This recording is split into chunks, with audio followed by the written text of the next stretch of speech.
우리 성도 여러분, 오늘도 우리 풍성한 십자가의 은혜를 누리고 사셨습니까? 네, 아멘 목소리가 크시네요. 곰곰이 생각해 보니 저는 성경에서는 십자가 외에는 자랑할 것이 없다고 하는데 저는 저번 한 주 동안 생각해 보니 한 번도 십자가를 자랑하지도 않았고 또 예수님의 십자가를 깊이 묵상하거나 생각하지도 않고 살았던 것 같습니다. 여러분, 우리 예수님의 십자가는 내 매일의 삶에 어떤 유익이 있을까요? 나는 예수님을 믿는다고 해도 여전히 죄에 수없이 쓰러지는데 뭔가 잘못된 것이 아닐까요? 우리 한번 생각해 보아야 합니다.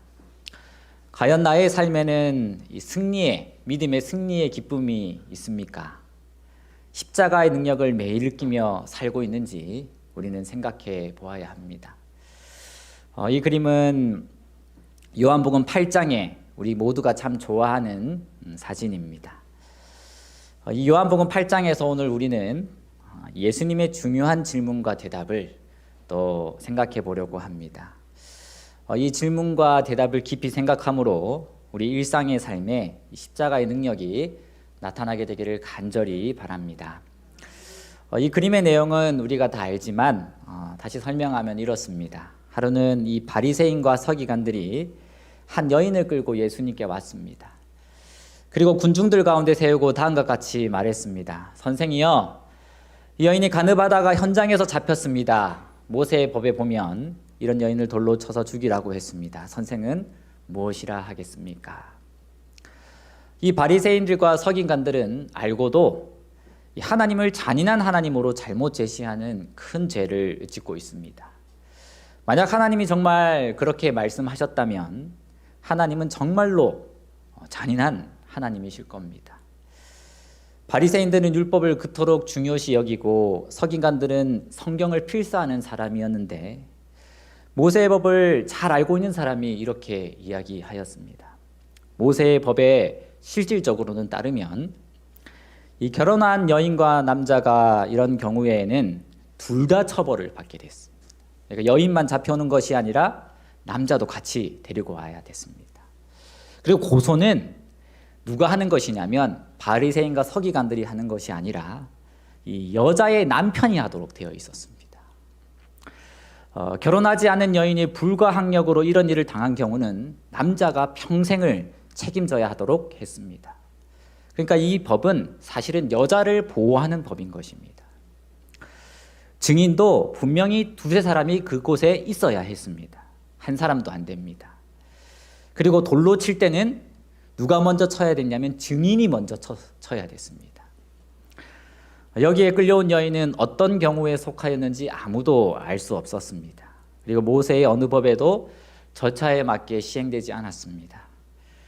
이 모세의 법은 죄의 결과의 무서움을 지적하면서도 치밀하게 죄를 엄습히 다룰 것을 말하고 있는데 근데 여기에 보면 절차와 모든 항목을 무시하고 있고 또 이런 여인은 모세가 돌로 치라 하였습니다라고 이 사람들이 스스로 재판자가 되어서 여인을 정죄한 것입니다. 이 모세의 법은 하나님이 주셨으니 이 하나님을 잔인한 하나님으로 사람들 앞에 제시한 것입니다. 그들은 몰랐겠지만 사단의 대리자 역할이 된 것입니다. 아마 사단은 이때 예수님에게 이렇게 말했을지도 모릅니다. 예수여, 이런 자들을 위하여 십자가를 질 필요가 없습니다. 이들은 다 내 노예요 종들입니다. 당신의 말씀도 다 왜곡하는 자들이 아닙니까? 우리도 이렇게 하지 않도록 늘 조심해야 합니다. 한 재밌는 예로 어느 교회에 철야 기도를 하고 있었습니다. 12시가 넘어가고 1시가 새벽 1시, 2시가 되자 조는 사람이 생겨났습니다. 장로님도 조시고 집사님도 졸았습니다. 근데 어떤 집사님이 기도하다 말고 눈을 떠보니 많이 졸고 있었습니다. 다음과 같이 판단하여서 말했습니다. 장로님이고 집사님이고 다들 이렇게 잠을 자고 있으니 하나님 보시기에 얼마나 민망하시겠습니까? 근데 그때 하나님이 생각으로 말씀해 주셨습니다. 깨어서 그렇게 정죄할 것이면 너도 그냥 자거라. 네. 사람이 하나님의 자리를 차지하고 판단하는 정신을 이 죄라고 합니다. 이 죄에 종된 자아가 하나님의 노릇을 한 것입니다. 이 시간 다시 한번 제 자신을 돌아보며 회개를 합니다. 우리 모두 성도 여러분들도 정말 진심으로 다시 한번 회개하는 시간이 되기를 간절히 바랍니다. 바리새인들의 이런 상황을 보시는 예수님의 마음은 참으로 비통하셨습니다. 그리고 그 이야기를 들었을 때 예수님은 침묵하셨습니다. 우리는 여기서 십자가를 볼 수가 있습니다. 예수님은 몸을 굽히셨고 손가락으로 바닥에 글을 쓰셨습니다. 그때 조용히 바닥에 글을 쓰시는 예수님에게 이 바리새인과 서기관들이 다가와 다그쳐 물었습니다. 이 바른 성경에 보면 7절에 아무 말도 없이 글을 쓰시는 예수님에게 그들이 그분께 묻기를 계속하였다고 나옵니다. 그러니까 재촉을 한 것입니다. 선생이여, 당신은 어떻게 하시겠습니까? 되물은 것입니다. 모세의 법을 집행하지 않으면 모세의 법을 어기는 자라 할 것이고, 돌로 치라고 하면 사형 선고는 로마 법정만이 할 수 있었기 때문에 예수님을 로마 법으로 고소할 예정이었습니다. 양쪽 다 올무가 있었습니다. 그리고 그들에게는 여인은 안중도 없었습니다. 그들의 행위가 얼마나 사악한지 엿볼 수가 있는 것입니다. 사실 이 당시에는 여자의 위치가 많이 낮아져 있는 시대였습니다.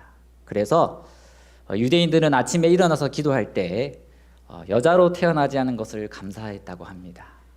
요즘에 이렇게 하면 큰일 나죠. 네. 이 당시에는 접시만 깨도 여자를 내쫓을 수 있었고, 심지어는 마음에 들지 않아도 여자를 쫓아낼 수 있었습니다. 그들은 사실 실질적으로는 노골적인 죄를 짓고 살고 있었던 것입니다.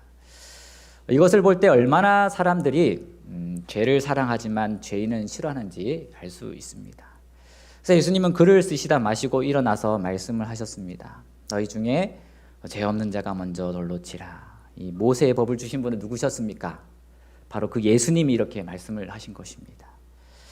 그래서 그래서 예수님이 이때 이 모세의 법의 본래 의미를 말씀하셨는데, 그 당시에는 이 모세 때에는 사람들이 악하여 그 시대의 그 문화에 맞는 언어로 그 법을 모세를 통하여 주셨지만, 사실은 수많은 안정장치를 통해서 이 죄를 경계하고 용서하는 것이 예수님의 본래의 뜻이었습니다. 성경에는 이런 일로 절대로 돌에 맞아 죽는 경우가 기록되어 있지 않고, 로마 통치하에 예수님 당시에도 그런 일은 없었습니다. 그러나 이 모세의 법은 그대로 살아서 이 종교 권력자들의 권력을 유지하는 수단이 된 것입니다. 예수님이 죄 없는 자가 돌로 치라 하셨을 때, 이때 많은 사람들이 어린아이로부터 어른에까지 다 물러갔다고 기록하지 않습니까? 이 모습을 보고 어떤 분은 이 돌아간 모든 그들은 가능성이 있는 사람이라 하였습니다. 왜냐하면 그들도 자기 자신의 죄를 깨닫고 깊이 정말 자신에 대하여 좌절하였기 때문에 복이 있는 사람이기 때문입니다. 아마 그들은 이날을 결코 잊지 못했을 것입니다. 예수님의 메시지는 아주 분명했습니다. 그들에게 있어서 가장 중요한 순간, 가장 떨리는 만남이 있다면 바로 이때 한 사람 한 사람이 예수님을 만난 것입니다. 바로 깊은 하나님의 마음으로 양심의 깨우침을 받았을 것입니다. 이 시간 우리도 말씀으로 하나님이 나에게 주시는 이 마음으로 남을 정죄하며 살아온 우리의 양심이 일깨어지기를 간절히 기도합니다. 이 본문 속에 나타난 사람들에게 정말 또 우리에게 필요한 분이 있다면 우리 예수 그리스도입니다. 사단은 이렇게 물을 수도 있습니다. 이런 자들을 비참하고 구원받을 가치가 없는 사람들을 위하여 이 땅에 오실 필요가 있습니까? 죄에 그냥 영원히 놔두십시오. 그러나 이때 예수님은 말씀하십니다. 너를 정죄한 자들이 없느냐?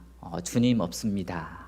나도 너를 정죄하지 아니하노니 가서 다시는 죄를 짓지 말라. 여기에 바로 십자가가 있습니다. 죄는 분명 정죄를 받아야 하는데 예수님이 이 죄의 고통과 결과를 십자가에 가지고 가십니다. 그 근거로 용서하시고 이 여인에게 호소하시기를 가서 다시는 죄를 짓지 마라라고 말씀하신 것입니다. 이로 인해서 여인은 예수님께 정말 깊은 감동을 받았고, 정말 이때까지 이런 분을 한 번도 만난 적이 없었는데 이런 분을 만남으로 정말 이 죄인을 깊이 사랑하시는 예수님을 알게 되었습니다. 근데 여러분, 이 여인이 가서 다시는 죄를 지었을까요? 짓지 않았을까요? 네, 안 지었습니까? 시대의 소망에는 이 회개한 여인은 그분을 가장 신실히 따르는 사람들 중에 하나가 되었다고 기록하고 있고, 또 예수님의 용서에 주신 은혜를 보답하였다고 이렇게 나옵니다. 그런데 아마 저는 생각하기에 죽을 때까지 똑같은 죄는 아니었지만 아예 죄를 안 짓고 살지는 않았겠죠. 왜냐하면 엘렌 화이트도 우리에게 매일 회개하며 살라고 하지 않았습니까? 예수님을 믿고 살아도 우리는 죄에 끊임없이 지고 맙니다. 그럴 때 우리는 도대체 어떻게 해야 할까요? 예를 들어 담임 목사님이 아무리 가르쳐 주셔도 우리의 본성은 잘 바뀌지 않습니다. 죄를 이기려고 노력하면 할수록 결국은 쓰러집니다. 하나님을 알아도 바리새인과 서기관들처럼 무정하고 냉정한 사람이 됩니다. 그런데 예수님이 다시는 죄를 짓지 말라고 하신 이 말씀 속에서 또 예수님은 죄를 승리할 수 있는 방법도 제시해 주셨습니다. 사도 바울을 한번 살펴보겠습니다. 여러분, 사도 바울은 예수님을 믿는 사람을 잡아서 죽이던 사람이었습니다. 그러다가 예수님을 만나지 않았습니까? 그래서 신앙을 정말 잘하고 싶었는데, 그런데 그가 그렇게 할수록 더 절망감을 느낀 것입니다. 그래서 마음으로는 선을 행하려고 하나 죄에 잡혀있는 자신을 보게 되었습니다. 마음으로는 하나님의 법을, 육신으로는 죄의 법을 섬기노라고 한탄하였습니다. 그리고 강력한 죄가 자기 마음속에 살고 있음을 깨달았습니다. 한 번은 교과를 하면서 청년들에게 내일 예수님이 오시면 구원받을 수 있는 사람을 물어보니 한 사람 외에는 다 하늘나라에 못 갈 것 같다고 이야기를 하였습니다. 우리 모두는 사실은 이 바울의 고백과 같은 마음으로 살고 있는 것입니다. 오호라, 나는 공고한 사람이로다. 누가 이 사망의 몸에서 나를 구해내랴. 여러분, 여기서 보면 내가 아니라 이 누가라는 것을 잘 보아야 합니다. 수많은 사람들이 자신의 힘으로 죄를 극복하려고 노력하다가 절망한 후에 마침내 예수 그리스도를 다시 바라보는 것입니다. 바울은 이 괴로움 중에 성령의 깊은 감동하심으로 십자가의 의미와 능력을 깨달았습니다. 죄를 안 지을 수 있는 유일한 길은 바로 죽는 것입니다. 이 죽은 자는 죄를 지을 수 있을까요, 없을까요? 네, 없죠. 바울은 예수님께서 죽으실 때에 이 자신도 죽음을 깨닫게 된 것입니다. 그래서 이 예수님이 여인에게 다시는 죄를 짓지 말라고 말씀하신 것은 영적인 죽음으로의 초청이었습니다. 십자가로의 초청이었습니다. 근데 우리가 살아있지 않습니까? 내 자신의 자아. 어떻게 십자가에 죽을 수 있을까? 저는 아침마다 일어나서 매일마다 얼마나 제가 죄인임을 깨닫습니다. 육신은 살아있는데 어떻게 십자가에 죽을 수 있을까? 우리는 절대로 살아서는 십자가의 능력을 체험하지 못합니다. 성령께서는 더 깊은 곳으로 바울을 인도하였습니다. 너는 자신을 죄에 대하여 죽은 자요, 그리스도 예수 안에서는 하나님께 대하여는 산자로 여길지어다. 아멘. 그렇다면 우리는 어떻게 죄에 대하여 죽은 자로 여기고 하나님에 대하여 산자로 여길 수 있을까? 로마서 또 10장 10절에 보면 사람이 마음으로 믿어 의에 이르고 입으로 시인하여 구원에 이른다고 했습니다. 여기서 이른다는 말은 무슨 말이냐면 마침내 도달한다는 말입니다. 내가 구원받았음을 깨닫는 뜻입니다. 이 마음으로 십자가를 믿고 입으로 시인하여 구원에 이르는 것입니다. 저번 주에 또 교과를 하면서 이 기억절, 저번 주 기억절에 보면 하나님께 받은 은혜를 무엇으로 보답할고 나오지 않습니까? 제가 또 한 사람씩 돌아가서 물어보니까 무엇으로 은혜를 이렇게 많이 받았는데 하나님께 보답하겠습니까? 한 사람씩 다 얘기하는데 한 사람이 순종이라는 말을 딱 하였는데 그 말을 들었을 때 입으로 시인하는 것이 이 말씀, 순종하는 말씀과 말과 유사하다는 느낌을 받았습니다.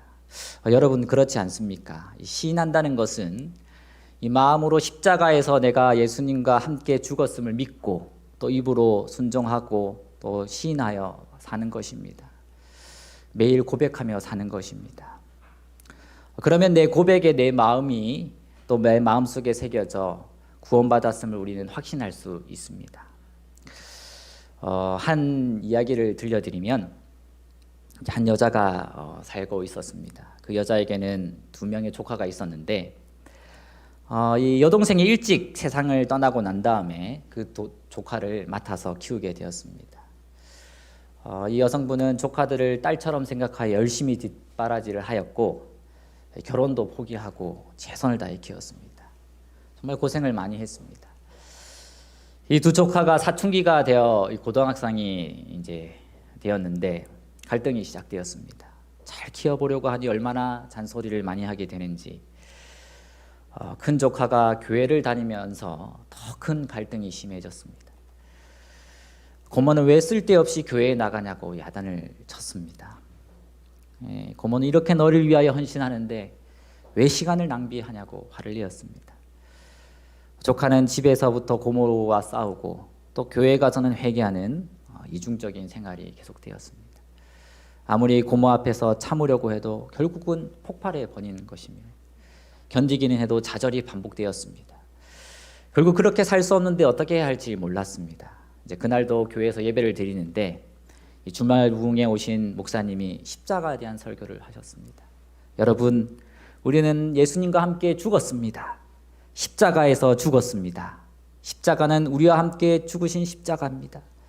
나도 죽은 십자가입니다. 그것을 늘 고백하셔야 십자가의 능력을 체험하게 됩니다. 큰 은혜를 받고 그 말씀에 순종하여 살기로 결심했습니다. 근데 이제 교회를 나온 조카는 집으로 가면서 걱정이 태산이었습니다. 오늘 말씀이 생각났는데 그래서 예수님, 제가 예수님과 함께 죽었습니다. 십자가에 죽었습니다. 저는 죽은 사람입니다. 입으로 계속 시인하며 집으로 갔습니다. 그런데 놀라운 변화가 찾아왔습니다.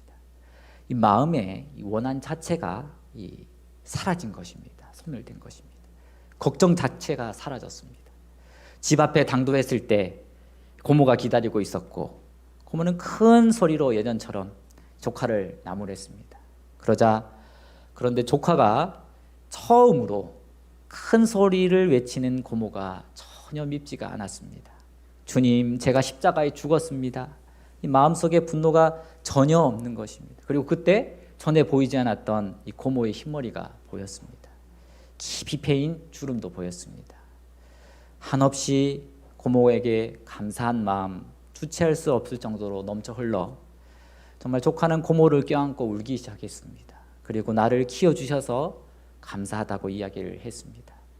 이 흐느껴 오는 조카를 안고 고모는 큰 충격을 받고 얼마 뒤 고모는 이 조카와 교회에 나오게 되었고 정말 가정에 깊은 평안이 찾아왔다는 이야기를 듣게 되었습니다. 여러분, 한 가지 질문을 드리겠습니다. 이 조카의 마음의 원한과 분노가 사라진 것은 심리적인 것일까요? 아니면 이 사고방식의 결과였을까요? 둘 다 그렇지 않습니다. 성경에는 어떻게 말하고 있냐면 이 바다를 이 제자들이 건너가다가 강풍을 만났습니다. 그때 예수님이 주무시고 계셨을 때 강풍을 스스로 싸우다 죽게 되자 이 제자들이 예수님을 깨웁니다. 주여, 우리가 죽게 되었나이다. 우리를 돌보시지 않으십니까? 그때 예수님이 고요하고 잠잠하라 말씀하시면서 이 바다와 강풍을 잠잠케 하십니다. 이 폭풍을 잠잠케 하셨던 그 예수님이 이 내 속에 있던 분노와 이 폭풍을 소멸시킨 것입니다. 그리고 내가 그리스도의 십자가에 못 박힘으로 내가 사는 것이 아니라 내 안에 그리스도께 사신 것이 이 가정에 똑같이 실현된 것입니다. 여러분, 내가 살아서는 절대로 우리는 그 십자가의 삶을 살 수가 없습니다. 예수님이 십자가에서 우리에게 보여주신 첫 번째 이 십자가의 의미는 예수님이 죽으신 것처럼 우리도 어떻게 될 수 있는 것입니까? 우리도 십자가에 못 박혀서 죽어야 하는 것입니다. 여러분, 그런데 얼마나 날마다 우리의 자아가 아침부터 저녁까지 살아서 움직이고 또 요동치는지 모르겠습니다. 우리 사랑하는 성도 여러분, 정말 우리 모두도 주님, 제가 십자가에서 하나님과 함께 죽었습니다라고 매 시간 고백하며 정말 하나님과 동행하는 우리의 삶이 되기를 간절히 바랍니다. 그래서 이 그리스도와 함께 죽은 자가 세상에서 가장 강한 자인 것입니다. 죽은 자는 두려움이 없고 걱정이 없습니다. 또 죄의 세력이 우리를 만지지도 못할 것입니다. 이 사랑하는 성도 여러분, 혹시 내 마음에 걱정이 있습니까? 또 마음에 분노와 두려움이 있습니까? 그러면 방금 우리 이 말씀처럼 정말 예수님과 함께 십자가에 죽었음을 고백하고 또 그 말씀에 순종하는 삶이 되기를 간절히 소원합니다. 우리가 고백하면 죄의 세력이 우리를 넘실거리며 위협할지라도 우리를 점령하지 못할 것입니다. 한 이야기를 더 말씀드리겠습니다. 이 한국의 이 초기 기독교 역사에 큰 영향을 끼치신 분 중에 이성봉 목사님이 계십니다. 그는 젊었을 때 대단한 혈기로 거친 삶을 살았습니다. 그러다가 예수님을 만나게 되었고 정말 예수님과 함께 죽고 예수님과 함께 살 것을 결심하게 되었습니다. 그래서 그는 목사님이 되어 열심히 전도를 했습니다. 그런데 특별하게 특징이 하나 있었는데 항상 왼손 주먹을 꼭 쥐고 다녔다고 합니다. 의아하게 생각하는 사람이 이렇게 물었습니다. 목사님, 왜 왼손을 늘 꼭 쥐고 다니십니까? 그러자 대답하기를 예, 제가 예수님과 늘 손을 잡고 다닌다는 신앙 고백을 그렇게 합니다.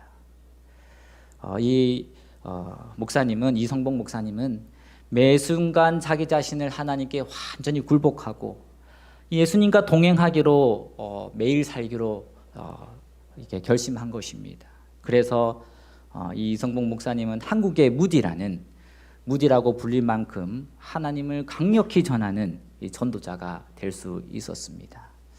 우리 사랑하는 성도 여러분, 이 예수님을 믿는다는 것은 예수님이 나를 위해 돌아가셨다는 것을 믿는 것뿐 아니라 나도 예수님과 죽었음을 믿는 것입니다. 근데 우리는 얼마나 살아있는지, 내 자신이 살아있는지 모릅니다. 예수님과 함께 죽은 십자가를 우리는 또 믿어야 하는 것입니다. 그리고 매일 내 입으로 고백해야 합니다. 그리고 그 말씀에 순종하여 살아야 합니다. 그러면 우리는 예수님께서 사셔서 내 삶 가운데 죄의 세력을 소멸시키게 될 것을 보게 될 것입니다. 그리고 내가 구원받았음을 매 순간 성령으로 함께 동행함으로 깨닫게 될 것입니다. 죽음 없이 새 삶이었고 또 우리는 이 믿음의 고백으로 죽음으로 믿음으로 이 구원받았음을 이해해야 합니다. 그렇게 될 때 우리는 새 생명, 새 삶이 우리 삶 속에 이루어지고 시작될 것입니다. 그래서 오늘 이런 삶을 살아가기로 한번 결심해 보지 않겠습니까? 네, 내가 살아있으면요 하나님이 나를 통해 일하실 수가 없습니다. 그래서 성령 하나님께서 내 삶을 주관하실 때 첫 번째로 일어나는 특징 중에 하나가 내 자신이 십자가에 죽게 되는 것입니다. 우리 나를 사랑하시는 예수님과 손을 잡고 우리 모두가 구원의 확신 속에서 매 순간 승리하는 삶을 살게 되시는 우리 성도 여러분이 되시길 바라며 오늘 말씀을 마치도록 하겠습니다. 아버지, 오늘도 하나님의 뜻대로 살 수 있는 방법과 또 하나님의 뜻을 우리에게 가르쳐 주시니 감사합니다. 늘 살아서 제 자신의 감정도 아버지 제대로 주님 하나님께 굴복하지 못하는 아버지 제 자신을 용서를 구합니다. 하나님, 우리의 모든 마음이 하나님의 마음을 닮을 수 있도록 도와주시옵소서. 종의 형체를 아버지 모습대로 이 땅에 사셔서 죽기까지 복종하신 우리 예수님의 모습이 우리 모든 성도님들의 모습이 되기를 원합니다. 서로 돌아보게 하시고 선을 행하며 정말 사랑이 가득한 저희 교회가 되게 하여 주시옵소서. 하나님의 성령이 우리 마음에 충만히 임하여 주시옵기를 간절히 구하며 예수님 이름으로 기도드립니다.